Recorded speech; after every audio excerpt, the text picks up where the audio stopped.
Office News YouTube channel informs. Don't forget to like, comment, share and subscribe if this video is interesting for viewers. Taylor Swift. The Ticketmaster tour chaos explained. What happened and why is the US Senate involved? After almost 5 years, Taylor Swift will go back on tour in 2023. Being arguably the biggest pop star in the world, demand was inevitably high, so high that Ticketmaster was forced to cancel its general sale. Here's a look at why it's caused so much controversy. When Taylor Swift announced what will be her first tour in 5 years, demand for tickets was always going to be high. But following reports of service failures and delays on the Ticketmaster website, the general sale was called off. Ticketmaster handled ticket sales for most of the shows on Swift's 20-city, 52-date US leg of the tour, although SeatGeek sold tickets for a few performances in Texas and Arizona. Many fans have been left disappointed. But this is more than just a tale of frustrated Swifties. Now the US Senate is involved. Here's a look at what happened. The release of Midnights back in August, Swift revealed details of a new album, titled Midnights, telling the stories of 13 sleepless nights from throughout her life. The album, her 10th, was released on the 21st of October and immediately broke streaming records, with Spotify announcing it had become the most streamed album in a single day after users reported a huge spike in outages apparently caused by the surge in demand. Following its release, Swift, 32, became the first artist to claim all top 10 slots in the US Billboard Hot 100 chart, and the album and its lead single Antihero also charted at number 1 in the UK.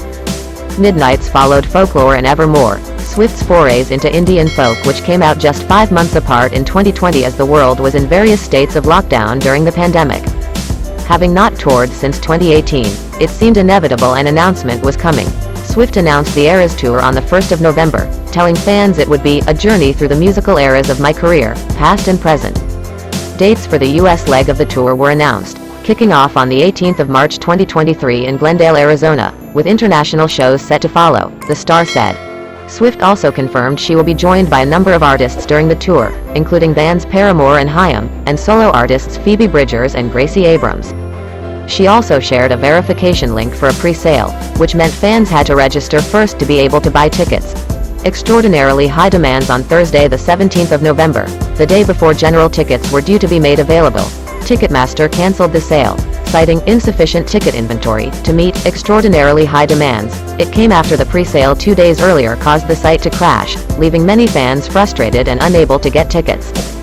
The ticket company had previously asked fans on Twitter to be patient as millions tried to buy tickets in the pre-sale, causing historically unprecedented demand. Swift's fans, known as Swifties, criticized the firm on social media after encountering long wait times and site outages during the pre-sales.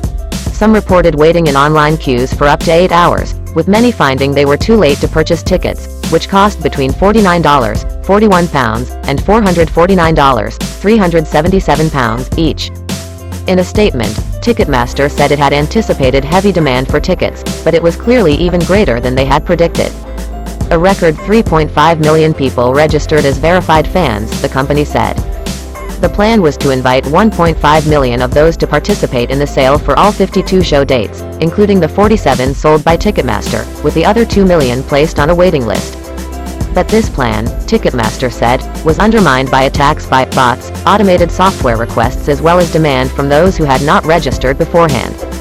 The staggering number of bot attacks as well as fans who didn't have invite codes drove unprecedented traffic on our site, resulting in 3.5 billion total system requests, 4x our previous peak, Ticketmaster said. Never before has a verified fan on sale sparked so much attention, or uninvited volume.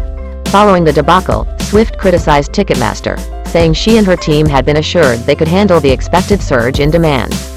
It's really difficult for me to trust an outside entity with these relationships and loyalties, and excruciating for me to just watch mistakes happen with no recourse, she wrote in a statement on Instagram.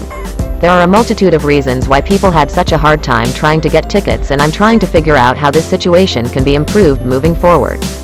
I'm not going to make excuses for anyone because we asked them, multiple times, if they could handle this kind of demand, and we were assured they could.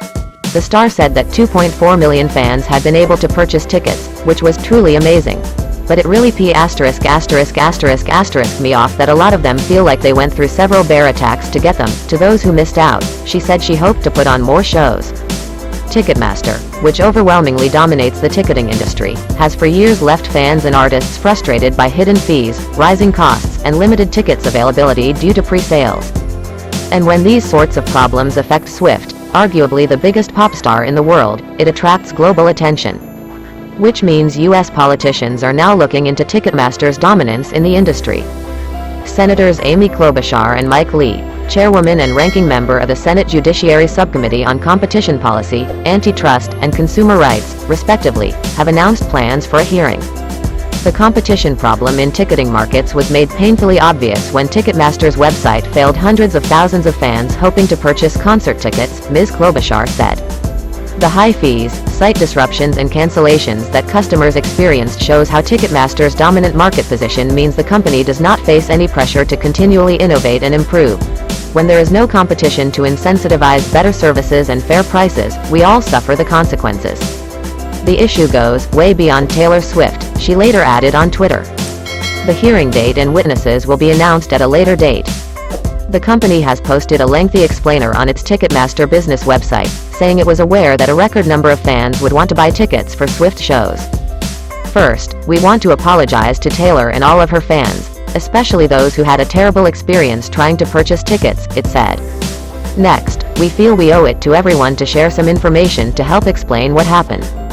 The company went on to say the verified fan registration was designed to help manage high demand, identifying real humans and weeding out bots.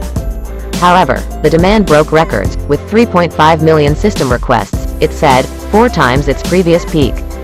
This unprecedented traffic disrupted the predictability and reliability of the verified fan registration. Ticketmaster said that despite the problems, some 2.4 million tickets have been sold, with 2 million on Ticketmaster making it the most tickets ever sold for an artist in a single day.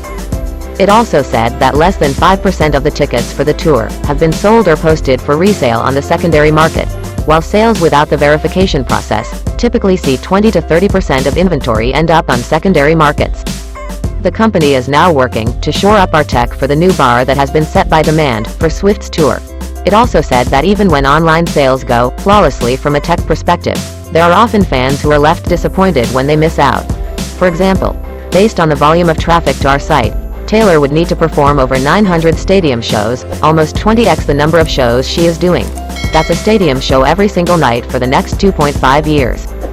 While it's impossible for everyone to get tickets to these shows, we know we can do more to improve the experience, and that's what we're focused on.